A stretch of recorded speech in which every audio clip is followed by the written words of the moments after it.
You had witnessed sexual assault and bad things happening. You got questioned about it. You started to turn in the people that did it. And due to that, you were able to help investigators get historic convictions of hardcore actual rapes in the military. Not like sexual assault, not like made some inappropriate, but like actual like full-on rapes were convicted because of you. However, trying to get something in front of the president is not something I've ever tried to do before. Where you would have people keep presenting this idea of perfection as opposed to, just saying like, hey, we made a mistake. Investigation you'll see only on CBS this morning.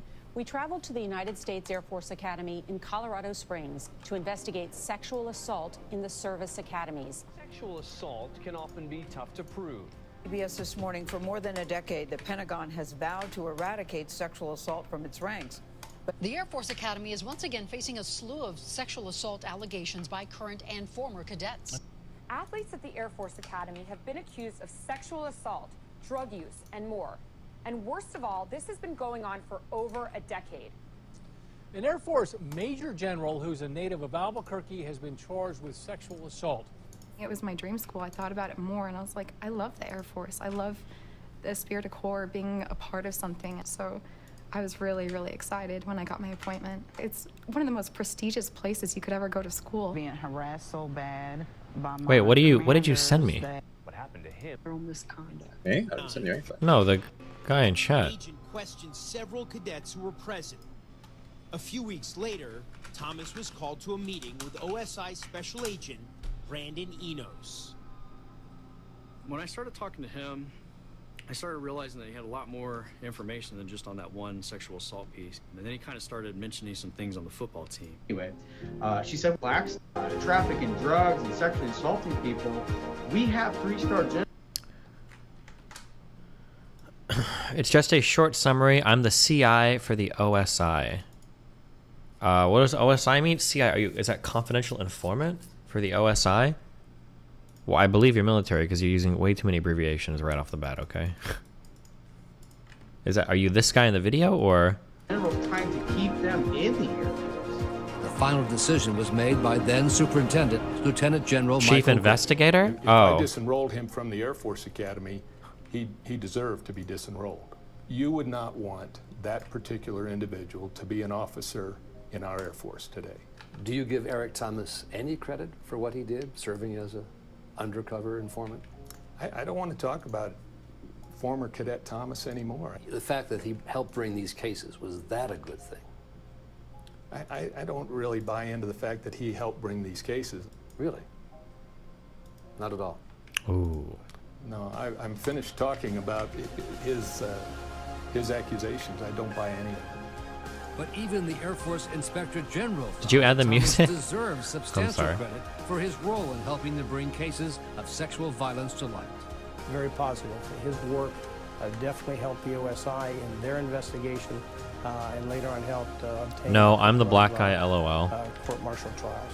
Is that somebody later on, I didn't realize it at the time, but somebody later on asked me, how did the Academy feel about these convictions? We got, and I say we, Eric Thomas was instrumental in this, and I don't know if we could have done it without him. We got 3 sexual assault convictions. We were 100%. And for reference, there is a less than a 1% chance that a conviction, that those type of cases will end up in a conviction. So we had a lot of people wondering how we did this. And somebody later asked me, how did the Air Force Academy react? And I said, nobody ever really cared. We got the first conviction since 1997. And then we got 2 more after that. I can't tell you how many people I've gotten promoted off of that, especially in the legal department. But if I had Teresa, if I had Brandon, if I had someone like Eric, like all these things, how it should be, and I don't think that is too high of an aspiration to have. I don't think things would have been so bad. Maybe there wouldn't have been a conviction, but at least I would have the resources I needed, and at least there would be people trying to help me, versus just me trying to do this alone, or reaching out to people who actually just turned out to be enemies. So. And how many people were actively involved? Oh, that guy. You're that guy. To drug these girls? It's about 5 football players. Thomas says one of those players was star linebacker Jamil Cooks. What happened to the girls? They blacked out, couldn't remember certain things, certain parts of the night. There were roughly about 5 or 6 females who were sexually assaulted. No, someone did the splice. Part of what I wanted to chat about was my case and how do I get public support. Oh. Sacrifice a cadet who had tried to do the right thing. Doing the right thing comes at a cost. And I don't think the academy necessarily liked Well, what am I? How can I help? What do you want now for yourself? I want to graduate. I want to get my diploma. I want to get my commission. I want my name to be cleared, my paperwork to be cleared. And that question's been asked is, knowing what you know now, would you go back and do it again? Okay, can you hear me? Yeah, what up? Okay. So I was a CI for OSI, for the Air Force Academy. Okay. I do for years now. My story has been in the New York Times. It was on ESPN. That's what that little splice thing was. I suck with tech and whatnot. I've been trying to get back to serving. I was supposed to fly. I was discharged under honorable conditions. And I can get into everything I was doing at the CI. But I was discharged 6 weeks before graduation. So I already had my orders, had everything set for pilot training, and I was gone. Long story short, over, I want to say 5-6 years of investigations, media, attention, tons of other things, and it's kind of 3 arms at play. There's media, and there's politics, and then there's the military. I've been trying to get back in, and if I'm going to work backwards, I didn't get kicked out for anything that was criminal, right? And I think there's like this conception that if you're a CI, then you're working because you're trying to cut a deal and essentially, I guess, kind of balance it out if you're already predisposed to some type of punishment. That wasn't the case with me. Long story short, there was a party that had happened. At that party, there was sexual assault, and there was spice. And I didn't Form 34. I'm just ready to chat. It wasn't a Form 34. I was involuntary discharge. And there was spice at that party. And anyway, this investigative body under the Air Force called OSI, stands for Office of Special Investigation, did an investigation into it, and I was brought in as a witness. And they were asking me about this assault that occurred, and they were asking me about drugs at the party. I had nothing to give them. Didn't really know anything. I myself was a soccer athlete, a football player for the academy, and I didn't know anything to give them.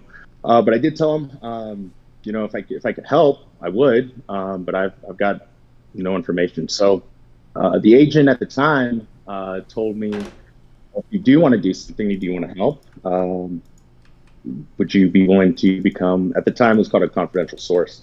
And I said, yeah. So I signed up with the case center at the time, and tasked to just get as much information as possible on things ranging from, it's kind of a widespread, so anything that kind of hit a federal threshold, things on drugs was a big point, sexual assault was a big point.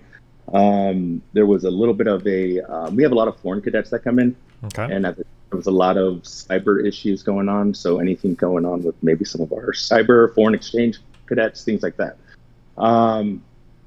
Okay. So anyway, for about 2.5 years, we worked on about 32 cases. Out of those 32 cases, there was 25 cases of sexual assault, 3 of which went to a court-martial and was found in a conviction. And to kind of put in perspective, there hasn't been a conviction at the Air Force Academy since 1997 for sexual assault. At any given base, Air Force base, roughly 1 to less than 1% of any court-martial ends up in an actual conviction. So to have 3 within a few years it was big news, obviously. Okay. What got me, I guess what kind of blew my cover, was one particular case in which the guy was going to assault the female, and I stepped in, and it was a huge fight and kind of blew up. A lot of people, as far as the squadron members, came in to break up the fight. Obviously, that put me on the radar. And the documents that I had signed, given to my command at that time, was taken, and instead of going to my case handler, it kind of went the other pipe, so through the normal chain of command. And so that ultimately it was, if I could put it in simpler terms, it was my documentation that ended up getting me discharged. Okay, gotcha. Hold on, wait, 1 second. Okay, sorry. Go ahead. I'm reading your chat as I'm talking too, and I'll put this out there. Anything I'm saying and everything I'm saying, I'm always willing to give documentation to. I can give documentation to, and I'm not saying anything I can't support. I don't understand why girls never charge their phone overnight. Their phones are always dead. It's actually insane as fuck. There's like a trick. I can only do this in real life, but sometimes whenever I think like a trans woman is faking being trans for internet clout, all I have to do is ask to check their phone, and if their phone's at less than 20%, I know that they're actually trans. It's actually unbelievable how women never fucking charge their phones. I don't get it. I'm so sorry. That was a huge diversion. Oh, okay. No, you're fine. No. Dude, speaking of trans, that's how I actually found you. You're doing a trans debate or something, and I work right now as a trans conditioning coach, and I was like, oh, this dude seems pretty cool. Thanks. I try to be. Okay, so what? Yeah, so what's the point of? What are you coming to me for? Yeah, what's going on? Yeah, so I'm coming to you because so recently, I'm trying to get my story out there. I want to go back to serve. I want to go back to flying. I'm not really. Can you tell me, when you say like you want to go back to flying or whatever, the way that you make it sound, and I could be wrong, is you make it sound like this discharge was because of was related to this stuff going on, even though it was an honorable discharge. Is that the case, or what? I'm glad you're bringing it up. That's exactly it. So I was discharged at the academy. We have what's known as demerits, right? Okay. And to put into perspective, there's a 200 demerit threshold at the academy. You can get demerits for anything. You get demerits for bro. It was 5 demerits for detention at my school, and 40 got you expelled. But okay, go ahead. Dude, it's crazy over there. So like, and you get, it's not just demerits. Your punishment ranges, but depending on the egregiousness of the offense. Say you miss a dentist appointment, right? You can get demerits. And then say you're driving DUI, you can definitely get demerits. So it's a large spectrum. My demerit total when I left the academy was 436 demerits. Okay, the threshold for presumptive discharge is 200. Okay. For demerits, are these just like in general, like you misbehave or something, or like what is a demerit? Like how do you get a demerit here? Yeah, so you can literally get a demerit. For instance. So let's say you walk out of your room and your uniform is disheveled. Yeah. You can get a demerit. Okay. Gotcha. Let's say, so what I got the demerits for was leaving base when you're not supposed to. So we call that OTF. Demerits for not reporting underage drinking, not reporting alcohol in the squadron, and not reporting a female behind closed doors. All of this is directly linked to one of the cases that ended up in a conviction. Okay. And I mean directly. And so are demerits one of those things where there's no discretion? It's like if you do it, you're always going to get dinged for it? No, there's a point of discretion. So depending on the egregiousness, I believe at the time it was like if it was 50 or below. If it was 50 or below, you're pretty much just getting it, right? And you can always try to argue, but you usually don't. Now, if it was when you say 50 or below, 50 or below what? 50 or below demerits. So no, I meant like, is there discretion in getting the demerit, or are you always supposed to get the demerit if you're caught doing what you get demerited for? There's discretion in the amount of demerits, but you're pretty much guaranteed to get some type of demerits. Okay, gotcha. Okay, for sure. Yeah. Okay, so so I got 436 demerits. Now I was given 436 demerits in the middle of running with OSI, and that was a year and a half prior to my discharge. And again, to put in perspective, you get 200 demerits, they're gone within 2 months. I got it, and OSI in my case, and that I was working with, was letting me know that they're handling it behind closed doors. They're speaking to the chain of command. Just run with. We had a cover story at the time, but just run with the cover story, and do pretty much keep your head down, do what you're supposed to do. Okay, so that's essentially what we were doing. Operation Gridiron, the reason the video is titled that way is because when the media picked it up, that's what the case was called. And it involved over 50 cadets at the time, and it was a large swath of different things. So that's what we were running in this 1.5-year time frame. I was also a witness for one of the cases. So I was on the stand speaking for or speaking against one of the now convicted. Then 6 weeks before graduation, I was let go. And so I went and did what you're supposed to do, go to the IG, plead your case. I spoke to my entire command. When I realized that I was being kicked out the door, I said, wait a second, you guys got to talk to OSI. There's this whole other story that you guys don't know about. At the time, my case handler was ordered not to speak to me, not to speak on my behalf. Because it was a legal matter or whatever, right?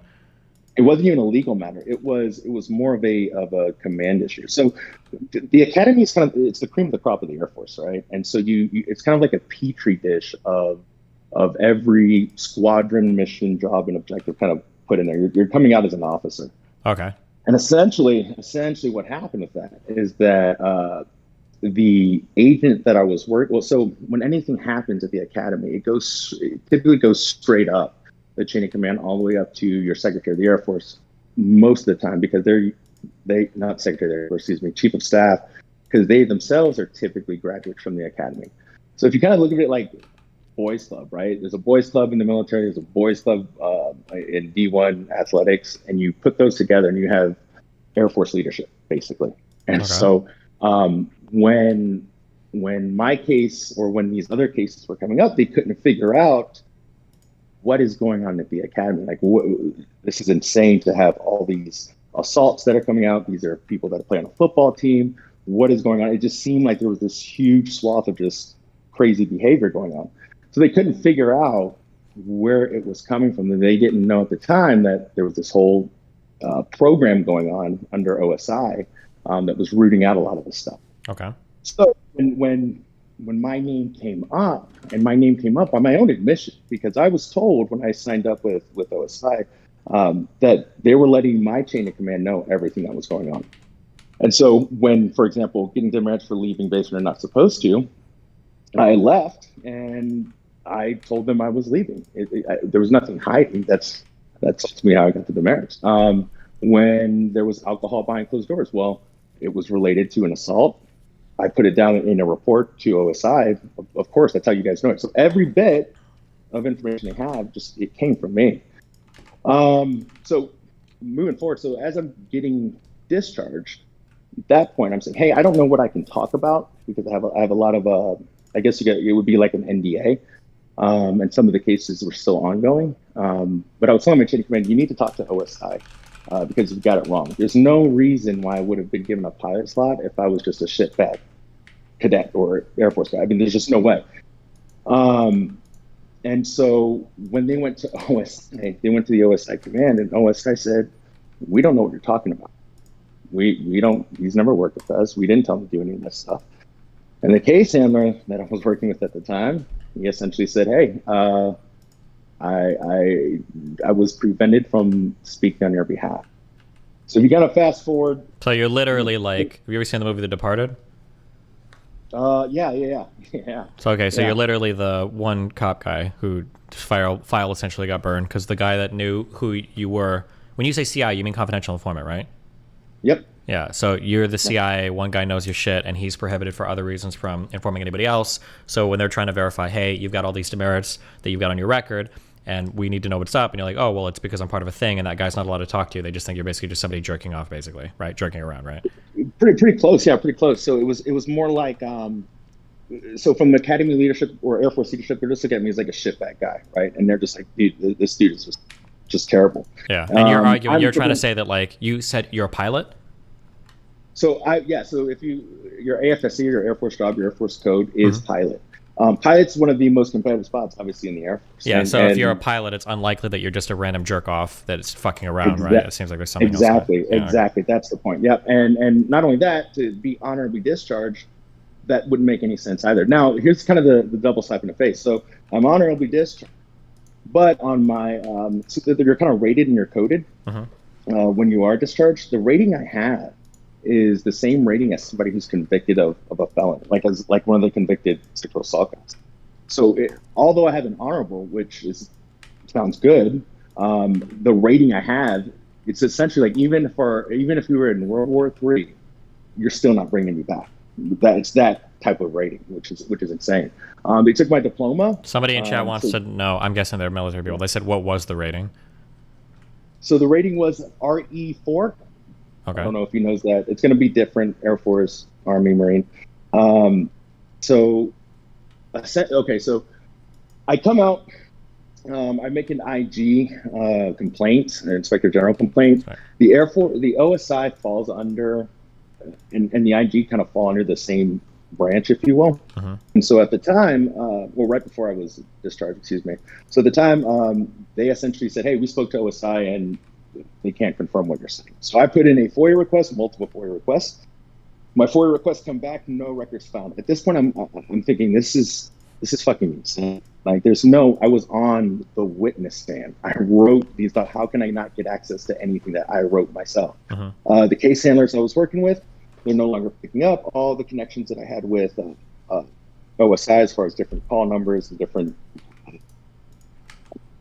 If I'm stopping, it's because I'm trying not to speak on tradecraft, which I could definitely get in trouble for. But some of the ways we would communicate, that was just kind of off the picture. So 5 months, I want to say 7 months. 7 months later, I put in a congressional inquiry. I'm from Texas originally. I'm living in Atlanta right now. I put in a congressional inquiry, and my congressman puts in a request. I also contact a reporter by the name of Dave Phillips in Colorado Springs and told him, "Hey, I'm only reaching out to you because I'm kind of desperate, and I don't know what the hell just went on, but this is the only other arm I can think of. I've exhausted all of my other appeals." So the the congressman puts in a congressional inquiry. The reporter says, "Okay, let me hear your story." I tell him my story. At the time, I had zero documentation. I have an attorney at the time. He's former Air Force. He worked as a JAG, actually worked for OSI for the last 20 years. And he has his suspicions, but again, with no documentation, what can you do? I put in a request, send letters to the Pentagon, send letters to the DOD, telling them, "Hey, you guys are missing it. There's a whole lot of stuff you guys aren't understanding. I'm trying to get back to serving." I mean, I'm not a spotlight guy. I mean, not at all. I played sports. I got hurt. Last few years, I was just thought I was doing the right thing. One of my friends was sexually assaulted, so I could tap into my motives, but I just thought we were all on the same team. So the congressional inquiry comes back, and all of a sudden, there's about 300 pages of documentation that he gets, and in the response, it's a partial release, right? But by this point, I'm already discharged. I give it to the reporter. Thanks. The reporter starts to poke around. And I want to say 8 months after my discharge, my case handler reaches out to my attorney and says, "Hey, I'd like to tell you what's going on because even myself, I was being retributed for what was going on with Operation Green." So he begins to share what was happening behind the curtain. The first article comes out, and there's huge waves, because this was right at the same time when there was different reports coming out about us spying across on our allies and things like that. So the media environment was just, I guess, kind of primed for this. Sure. And so huge waves, lots of people. I started getting phone calls from reporters and things from all across the globe. People started reaching out, wanting to know what was going on. And I was trying. I wasn't trying to give the Air Force, the institution, a black eye, but at the same time, I'm not gonna lie either. Yeah, and you don't want your own shit to get fucked over trying to cover for other people when okay. Exactly. And if you spoke to my mom, my mom's from Brooklyn, she's a Puerto Rican. She was like, "You need to just go kind of balls to the wall and just screw those guys," kind of thing. And my attorney was thinking, let's try to fix this behind the scenes. And then just to be clear, so that I have timeline right, just so I can get, this is from 20, this happened like 10 years ago, right? Yeah. And I'll kind of tie it in because it's still ongoing. I'm just trying to give a little background. Gotcha. Okay, yeah, right. Okay, no problem. Okay, I'm sorry. If you've got to run, I totally get it. No, I'm good. You're good. I was just curious. Okay. I'm just checking because somebody linked the New York Times story. Your name is Eric Thomas, I'm guessing, right? Yeah. Okay, gotcha. Okay, just checking. Okay, yeah, go. Okay. So the article comes out, and different representatives start to get on board. I speak to my case handler. His name is Enos, and he begins to share a whole swath of what was going on behind the scenes. And he was essentially saying, hey, we weren't allowed to talk, or I was ordered not to speak on your behalf. His commander basically started to, what's the word? I don't want to say he faced retribution, but he went from, put in perspective, he went from agent of the year to take out the trash can when I started talking, saying, hey, I need some help. So Enos, he was getting out when that first article came out. And so he was speaking on background, and different representatives get involved. And so I want to say over the span of 6 years, it is a back and forth between investigations that the Air Force says that they're enacting, Senator Gillibrand, Senator Thune of South Dakota signed a bipartisan MFR to initiate a DOD IG investigation, and I'm exhausting the appeals that you can do for the military. It's called the BCMR. Now this is where things just kind of, I guess, get fucked, and kind of puts me in the position that I am in today. So as this is going on in the realm of public domain, the Air Force is essentially saying two things. A, we knew everything that was going on, and although he was a great help for OSI, these were actually his friends. He was a fucked up cadet, a bad apple, couldn't stay out of trouble. Wait, hold on, just so I can get all the pronouns. You said these are his friends. The Air Force is saying that the people that you turned in were your friends, and you were all kind of fucking around together. Okay, gotcha. Okay. They're essentially saying that these guys who are rapists, and just so everyone knows, I'm not like, if you're gonna say like snitch or whatever, I mean, these were people. This was like undoubtedly rapes. Like these weren't anything that was like a sexual assault. This was hold down, tear the pants. Each conviction was never a 1-to-1 ratio of victim to perpetrator. We're talking about a perpetrator with 8 or 7 victims. That's why the victim count is so high. Okay, yeah. Gotcha. So that's what we're dealing with here. So to insinuate that these guys are my friends, especially when they're in different squadrons, they're different grades, is, to me, it was just insane. I was like, you've got to be kidding me. These aren't what? But that's what they were putting out in the public domain. And then the second thing they were saying, so their narrative shifts because they didn't know, and that was my whole point. Was if you would sit down and talk to me or talk to the case handler, you'll know the whole story. And my argument then, as it was now, is the Air Force didn't know before making their decision, and made their decision on partial information. Okay. So as the information came out, though, and because it was such a big wave, in efforts to kind of protect the institution, the narrative consistently began to change to the point where it said we knew everything when they did.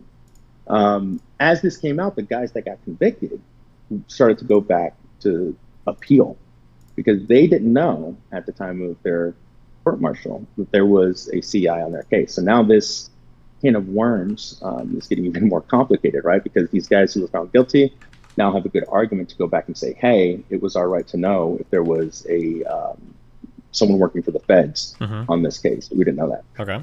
So during that period, though, and this puts us into about, I want to say, 4 years ago, during that period of one of the former cadets, airman, his name is one of the convicted, Stephon Claxton, he is going through his appeals process. And in that appeals process, the agents that were working, that I was working with and that was working his case, are now under oath. And so now we have an official transcript in a court of appeals in which the OSI agents, this is, mind you, 6 years after I'm discharged now, or 5 years after I'm discharged now, coming out to say, hey, yeah, this is what we were doing. We were running them. This is what he was tasked with. This is what he couldn't say. Because of the gravity of some of the cases, I had to go through a lie detector test constantly to make sure that what I was saying was not just true, but that I wasn't speaking about OSI to anyone. And so as this information is coming out and going through the courts, the Air Force changes it up a little bit and says, okay, well, we knew most of it, but we didn't know these things. And even if we did know these things, it wouldn't have changed the outcome of the discharge or anything else. Okay. Fast forward, I've worked with over the, I want to say, 10 years now. Over 10 years, I've worked with almost every representative that you could think would have an interest in this on both sides of the aisle. Each one, and every time they've responded or wanted to do something, they normally go through the normal paths of appeal, through investigation, or so forth and so on. The DOD investigation that Senator Gillibrand had and Senator Thurmond had enacted, what they found was that OSIs, they looked at a bigger picture and they said, well, the Air Force didn't know, and this is the conflicting part, the Air Force didn't know of everything that was going on with UNOSI, so it's impossible that there would have been any type of retaliation. That's the question that the DOD OIG was asking. Okay. The other avenue of appeals is called the BCMR, stands for the Board of Military Review Correction, or Correction Reviews, anyway. They have the power, if somebody was discharged, to modify that discharge, whether it be from honorable or upgrade their discharge from, say, dishonorable to general under honorable, or general under honorable to honorable. And they have the power for reevaluation if someone is trying to, say, get back in or get certain benefits or so forth. Okay. So that body has the power to modify a lot of things. That appeals process found that the Air Force, they asked the question, did the Air Force have all the information at the time of discharge to make a proper decision, basically? And the Air Force said, yes, we did. So and you're saying no, they didn't because they couldn't talk to your handler, basically, right? Right. What I'm saying is that there's two conflicting narratives. When you're going to the DOD OIG and you're saying, of course, there wasn't retaliation because we didn't know anything that was going on to retaliate against. That's one. But when you go to the BCMR and you say, well, of course, we knew everything, so our paperwork is sound and we discharged off of full understanding and acknowledgement of his dealings with OSI, well, that's another. They both can't be true. Right? Sure. And but these reports came out at different times. The DOD OIG report comes out in 2016, 2017. The BCMR Court of Appeals, you have two opportunities, and I appealed twice. One came out in 2016, and I think the other one came out in 2017.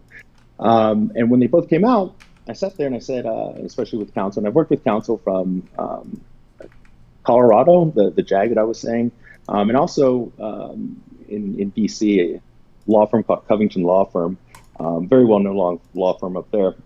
And they essentially said, look, you could sue them and go to court, but the courts don't have the power per se to get you what you want and what you're trying to do, because there's a bit of a jurisdiction issue in terms of powers that the courts have. So your best bet is to try to speak to someone with authority to review your case and put some influence behind it. So I don't go, and the reason I bring it up is because I'm not going back to the DOD to create an appeal using the findings of the BCMR. Neither am I going to the BCMR to appeal the findings of the DOD, because they're so contrast. Going down that road, according to my counsel at the time, was pretty futile. So that only left one option: politics and the people, media. And so around 2017, that's what I started to try to do, was garner some support in those directions. And so I'm speaking and sharing my story to as many people as are willing to listen. In 2018, the findings of the Claxton appeal, one of the convicted guys, comes out. And there's an audio opinion from the chief justices that to me, I thought this is kind of my silver bullet, where they say the government lied. And then I can send that to you if you ever want to listen to it. But they basically say the government lied. They were running this, didn't tell anybody, running this case on Claxton using ET or Eric Thomas, and intentionally withheld the information on what he was doing. The Claxton case is the case that I was discharged for. Yeah. Prior to Claxton's case, I'm not the smartest guy, so I always struggled academically, but everything else was sound. And I was on the road to graduation. So when that comes out, I'm sharing it with as many people as possible.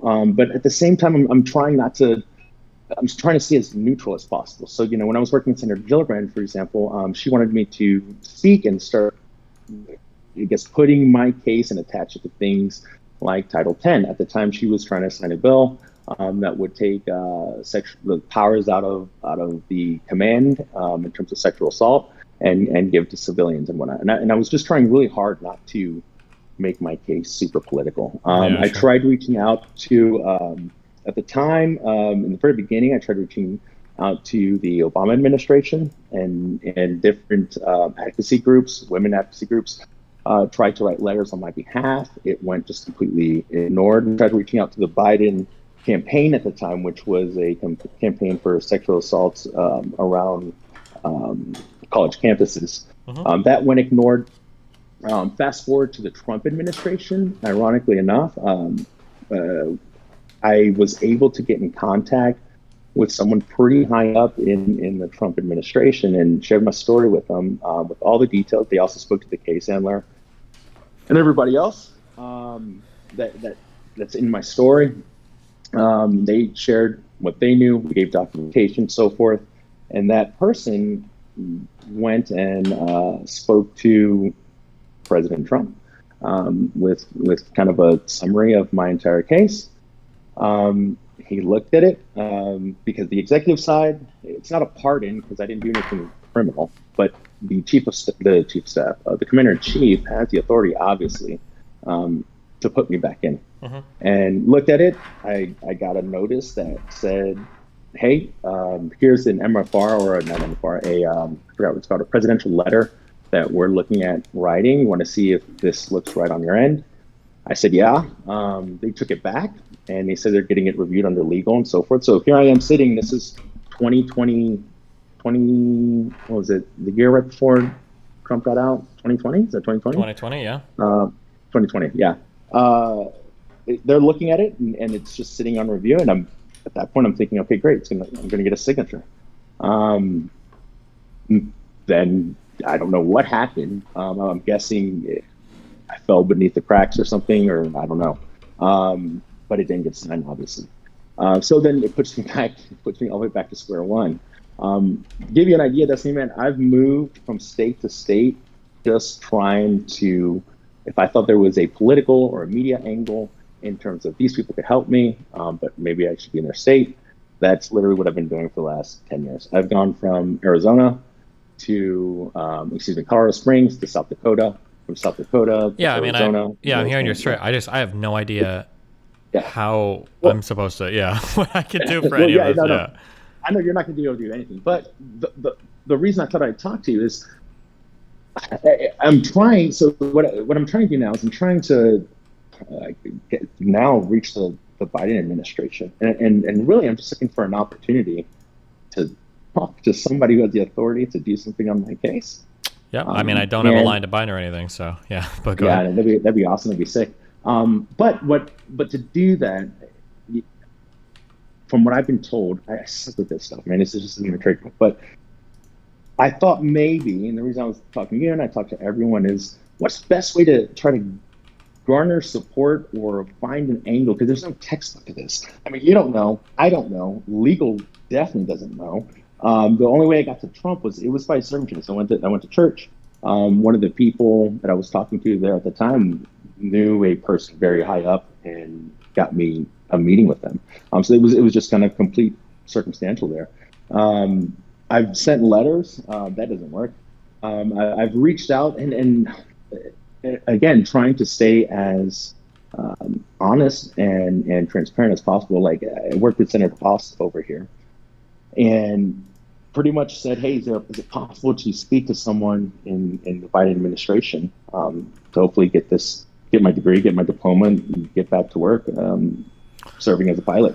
And they wanted to know who I was working with in the Trump administration more than they wanted to know, what was going on in terms of my case. So that's kind of stuff I kind of see whenever I do get a little bit of interest. And I guess my question to you and maybe to chat and everyone else is, how do you I guess not get ignored and get out there to try to get, I guess, the attention of the administration without lying? I could lie, but it wouldn't serve me. Yeah, I mean, I don't know. I mean, I'd say find a way to make the story a bit more concise. That would probably be one way to help. Dude, I know, man. I know. Yeah, fuck. Dude, it's not my field, dude. Like, I'm too close to the weeds. You know what I mean? And I ramble, so I I don't know how to like articulate, you know, how do I articulate 10 years and just not sound like a nut? Like, I don't know. Yeah, I mean, I truly have no idea. This is just way out of my wheelhouse. I mean, I don't even know what groups you'd contact. I mean, it sounds like you could almost write a little bit off of like Me Too-ish stuff for this. Like you helped put rapists behind jail, and you can argue that it seems like there was some sort of retaliatory action in exchange for that. So now you're seeking justice as a... Wait, are you black? Yeah, man, I'm black and as Puerto Rican. as a proud black American of color trying to, if you're a single parent household, I don't know, flex as many of those fucking credentials as you can. Like I don't know. That'd be my thing, but I don't know who would be the best person you could go to or anything. I have no fucking idea. I just truly don't know. Yeah. I hear you, man. That's what the challenge is that it's not about I guess the story as much as it's about the microphone or I don't know, vector of voice to whom I should talk to. I've tried. What's weird is I've tried media, like the guy that wrote the New York Times article. You know, he wants and he has been trying to write more on it because he believes there is more in it, but his editor told him not to.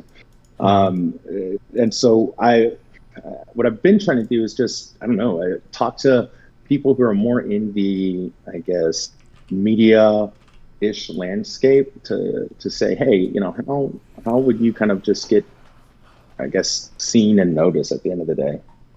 Yeah, I truly have no idea. I'm not sure. Yeah.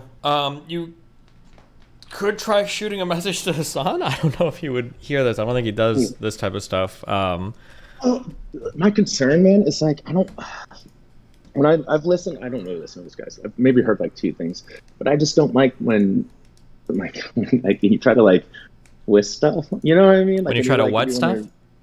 Twist things when you you don't have to twist. I mean, you're not twisting. You're just trying to tell it in the most favorable angle possible to get people. Like you want to like this is something that if I was you, like I would be smashing that id poll angle like as hard as possible. Like black identity politics, like black Puerto Rican man saves poor women from fucking rape, or not saves from, but like gets conviction in rape case or whatever. Like I don't know. Like I would just smash out as hard as possible and see who's interested in picking it up. I mean. If you can make this more concise, like it's assuming everything you've told me is true. It sounds like a juicy story. Like it seems like it's interesting. It's newsworthy. It seems like there's an injustice that could be righted that hasn't been. There's like direct paths of like action for success. Like it just feels like you have to get it in front of the right people that would be media interested. But and I mean I think you're hitting on the point, right? Like I know it's not super concise. It's just because it's me and I'm in the weeds, and I think.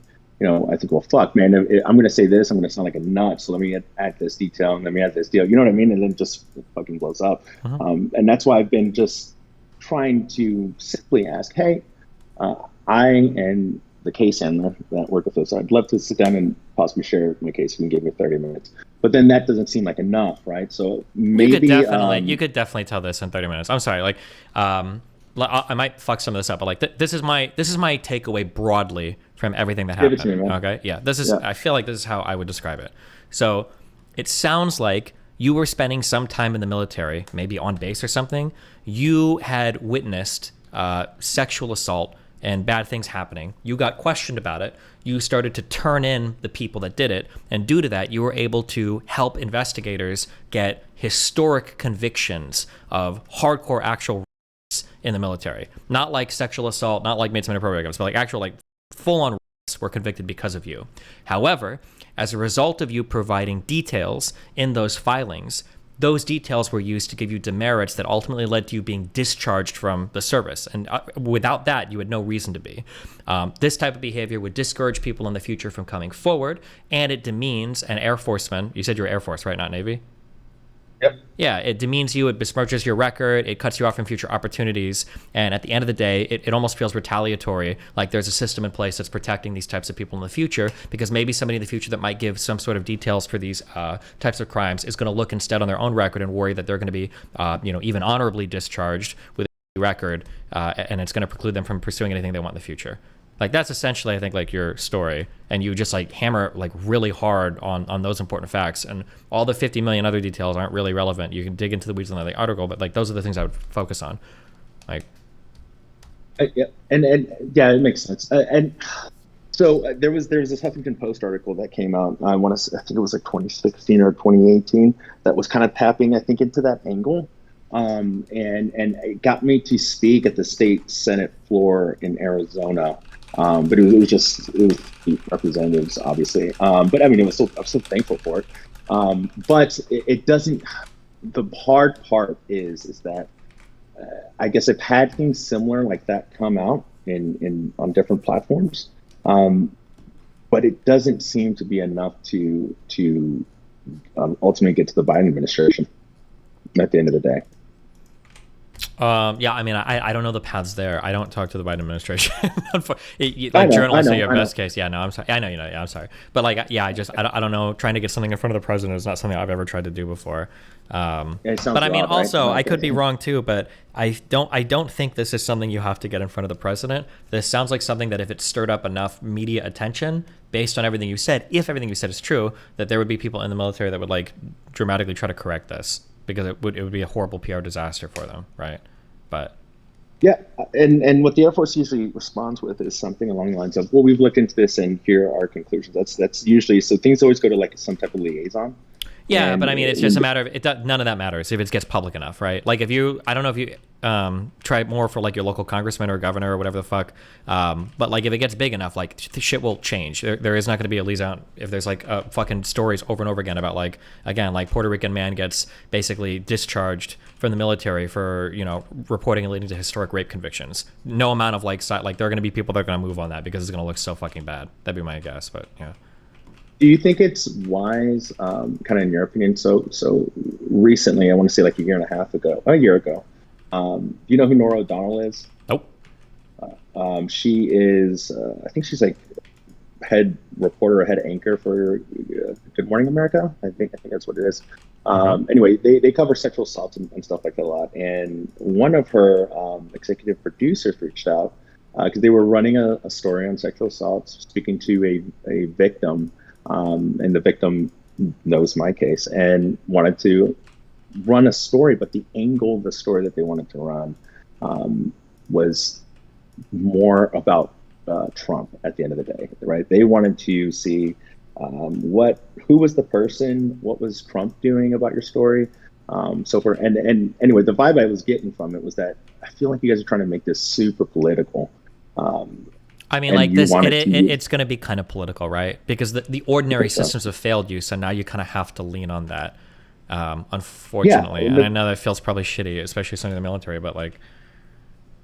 Yeah, and so that's the conundrum, right? It's like, if it goes down that way, well, now I look like the guy who was just trying maybe get attention or just trying to blacken the institution. Ironically enough, one of the commanders that was in when I was there, he's now the superintendent of the Air Force. So like the guy that was kind of trying to cover stuff up, he's the current superintendent. So I know that's probably, and he's a Trump appointee. So I know that's where they're probably going to take it. And I don't know, what's your opinion? Do you think it's wise to go into the institution that you just gave a huge black eye to that way? I mean, it's up to you. It's up to your goal. I mean, it's been 10 years. Do you still want to go back? Like, I mean, that's up to you to figure out what your goal is, but yeah. Yeah. What? I want to fly. But yeah, anyway, that was kind of my case, man. I know it's kind of convoluted and fucking everywhere, but I thought maybe, I don't know, maybe somebody had some insight, and I've heard that before, and maybe that's the way to go. I'm just not a fucking politician, dude. It's just, I hate the fucking twisting of stories so you can get an agenda across. Sure. Well, damn. But, I mean, good luck. That's all I can say. Yeah. I appreciate it, man. Yeah. I appreciate it. And I might chime in here and there whenever someone's saying some wacky fitness things. I think last week, somebody was saying something crazy about beginner stuff and whatever, but yeah. Okay. I appreciate it. Yeah, no problem. Well, good luck. Thanks, man. Yeah. Seriously, good luck. We wish you the best. If there's anything we can do to help, just let us know. Appreciate it. All right. Bye. Have fun. Peace out. Yeah.